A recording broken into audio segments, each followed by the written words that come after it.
मैं लोगों को इनवाइट करती थी, बजाय अच्छा, इसके कि अच्छा। मैं सोचूँ कि मैंने कहीं पहले ये कि मैं लोगों को इनवाइट करती थी ताकि हम घर के माहौल में मेरे हस्बैंड की सिचुएशन के साथ लोग आएँ, बात करें, उनका भी दिल लगे। जी, जो वो कर सकते थे, मैंने उनको करने दिया, जिसमें उनको थोड़ी सपोर्ट की ज़रूरत थी, उसको मैंने उनके साथ खड़े होकर उनको असिस्ट किया और जो वो बिल्कुल कुछ नहीं कर सकते थे, उसमें मैंने उनको मदद की। घर की ज़िम्मेदारियाँ, माली मामलात की ज़िम्मेदारियाँ, ये भी तो आपके हिस्से में आ जाती हैं, एक ज़िंदगी के बाकी पहलुओं को भी चलाना है। तो ज़रा इसके बारे में अपने जो एक्सपीरियंसेस हैं, वो हमसे शेयर कीजिएगा। आपने बहुत अच्छा सवाल किया है क्योंकि सिर्फ एक जब आपने ज़िंदगी के बाकी मामलात को भी इसी तरह से समझकर उनको ऑर्गेनाइज़ करना है कि आपकी ज़िंदगी रुक नहीं जाती अगर आपकी फैमिली में एक इंसान को केयर की ज़रूरत है, तो बाकी मामलात को भी हमने आगे बढ़ाना है। तो मेरी इस मामले में मेरी अप्रोच ये थी कि मैंने प्रायोरिटी सेट की।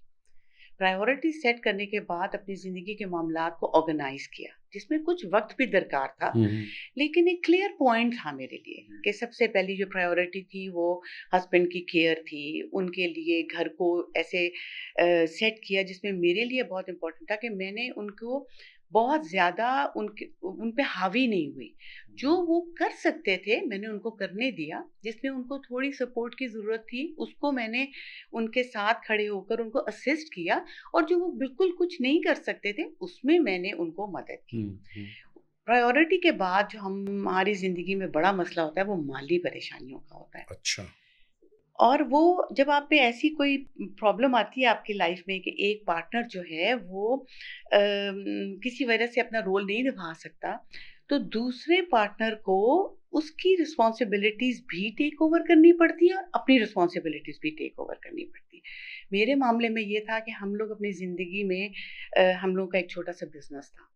मेरे हस्बैंड भी मुझे हेल्प कर रहे थे और मैं उनके को हेल्प कर रही थी लेकिन वो ज़्यादा फ़ैसले करते थे। बाहर की दुनिया में बैंक में जाना है, बाहर की दुनिया के साथ उनका ताल्लुक ज़्यादा था और मैं उनके अंडर मैं कहूँगी मैं उनको असिस्ट कर रही थी।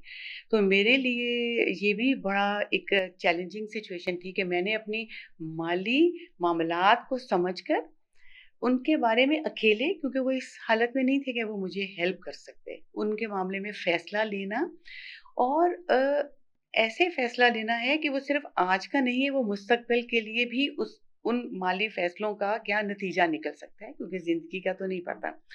और तीसरी वजह ये थी कि मैंने अपने आप को भी पॉज़िटिव रखना है सेहतमंद रखना है जिस्मानी और ज़हनी तौर पे। तो उसके लिए मुझे मैंने प्रायोरिटी सेट की और जितनी जैसे मैंने अपने आप को मैं किसी किस्म की नेगेटिव सोचों में अपना वक़्त ज़ाया नहीं करना ज़ाया नहीं चाहती थी, किया। अपनी एनर्जी ज़ाया नहीं करना चाहती थी। तो मेरे लिए ये इम्पोर्टेंट था कि मैं अपने आप को मैं अपनी सेहत का ख़्याल रखूँ। मैंने जिम जॉइन किया। मैंने दिन के वक़्त में से ऐसा वक़्त निकालती थी जिसमें मैं बाहर वॉक करने जा सकूँ ताकि मैं घर के माहौल से निकलूँ, एक ताज़ा हवा में जाऊँ, नेचर के साथ टाइम गुज़ारूँ ताकि मैं अपने अपने आप को स्लो डाउन कर सकूँ। उसके अलावा क्योंकि घर में ज़्यादा टाइम गुज़ारना पड़ता था, मैं घर से बाहर बहुत ज़्यादा टाइम के लिए निकल नहीं सकती जी। थी। तो मैंने घर में रहते हुए अपनी हॉबीज़ ढूँढी कि मैं घर में रहते हुए कैसे अपनी हॉबीज़ कर सकूँ ताकि मुझे अपनी ज़िंदगी में एक अच्छा महसूस हो कि मैं अगर एक काम कर रही हूँ तो मुझे अपने लिए भी अच्छा महसूस करूँ। और जहाँ तक तीसरी चीज़ थी कि सोशल कमिटमेंट्स होती हैं ना, आपकी एक सोशल लाइफ़ होती है। हुँ, हुँ। तो उसका मैंने ऐसे हल ढूँढा कि मैं लोगों को इनवाइट करती थी। बजाए अच्छा, इसके कि अच्छा। मैं सोचूँ कि मैंने कहीं पहले ये कि मैं लोगों को इनवाइट करती थी ताकि हम घर के माहौल में मेरे हस्बैंड की सिचुएशन के साथ लोग आएँ, बात करें, उनका भी दिल लगे। जी। और उनको घर के अंदर नहीं रहने दिया। मैंने उनको भी घर से बाहर निकाला। जैसे वो अच्छा। व्हीलचेयर पे बैठकर बाहर जा सकते थे। उनके साथ मैं शॉपिंग मॉल भी चली जाती थी। या मैं उनके साथ खाना खाने भी चली जाती थी। तो लेकिन ये था जैसे खाना खाने ऐसे टाइम पे जाती थी जब रेस्टोरेंट्स में रश ना हो। तो ऐसे था कि अपनी ज़िंदगी को जितना नॉर्मल रख सकती थी, उनकी प्रॉब्लम को कंसीडर करते हुए जितना नॉर्मल आगे जारी रख सकती थी, मैंने उसकी कोशिश की। अच्छा, तो जब आप कहती हैं कि उनके साथ आप बाहर भी उनको ले जाती थी, तो क्या उसमें किसी दूसरे शहर या कहीं और भी जाना शामिल होता था या कि वो मुश्किल होता वो था? मुश्किल था वो क्योंकि मुश्किल था, उसके लिए उनके लिए जो उनकी फ़िज़िकल नीड्स थी, उसके लिए अगली जगह पे जाके प्लान करना जो था, वो मेरे लिए मुश्किल था। मुश्किल होता। तो अभी इन 5 सालों में मैं शहर के अंदर रहते हुए उनके साथ ऐसे करते हैं कि 2-3 घंटे के लिए मैं बाहर बाहर जाऊँ। जाते। लेकिन ऐसे नहीं कि जैसे पहले की तरह होता था कि चलें वीकेंड है कि चले जाएँ, जी, क्योंकि उनकी जिस्मानी ज़रूरियात ऐसी हैं कि मुझे एक घर का माहौल जो है वो सबसे ज़्यादा सबसे बेहतर ज़्यादा लगता है। ज़रूरी।